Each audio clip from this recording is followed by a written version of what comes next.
জাতীয় নির্বাচনে এবার আলোচনার বড় একটি জায়গা দখল করেছে নারী প্রার্থীরা। ৭ জন নারী বিজয়ী হয়ে সংসদে যাচ্ছেন। তাদের মধ্যে ৬ জনই মনোনীত ছিলেন বাংলাদেশ জাতীয়তাবাদী দল বিএনপি থেকে। আর একটি আসনে স্বতন্ত্র প্রার্থী হিসেবে জয় পেয়েছেন দল থেকে বহিষ্কৃত আইনজীবী রুবিন ফারহানা। চলুন এক নজরে দেখে নেওয়া যাক বিজয়ীদেরকে।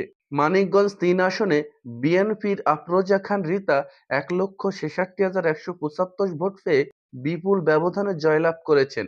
ঝালকাঠি ২ আসনে ইসরাত সুলতানা ইলেন কুন্ডু ধানের শীষ প্রতীকে পোস্টাল ভোট সহ ১,১৩,১০০ ভোট পেয়ে জয়লাভ করেছেন। তিনি ঝালকাঠি জেলা বিএনপির সাবেক সাধারণ সম্পাদক ও সাবেক সংসদ সদস্য ছিলেন। সিলেট ২ আসনে তাহসিনা রুশদী লুনা ১,১৭,৯৫৬ ভোট পেয়ে ৬৯,৩২১ ভোটের ব্যবধানে জয়লাভ করেছেন। তিনি নিখোঁজ বিএনপি নেতা এম ইলিয়াস আলীর স্ত্রী।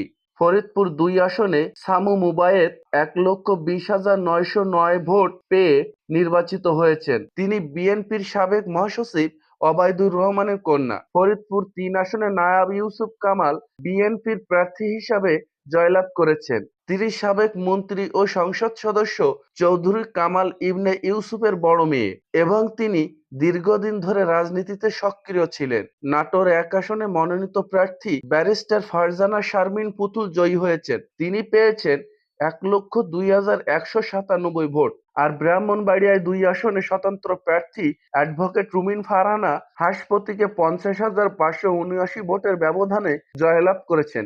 অনেকে মনে করছেন নারী প্রার্থীদের এই বিজয় শুধুমাত্র নির্বাচনী ফল নয়, এটি রাজনীতিতে নারীর অংশগ্রহণ ও গ্রহণযোগ্যতা বাড়ানোর একটি শক্ত বার্তা।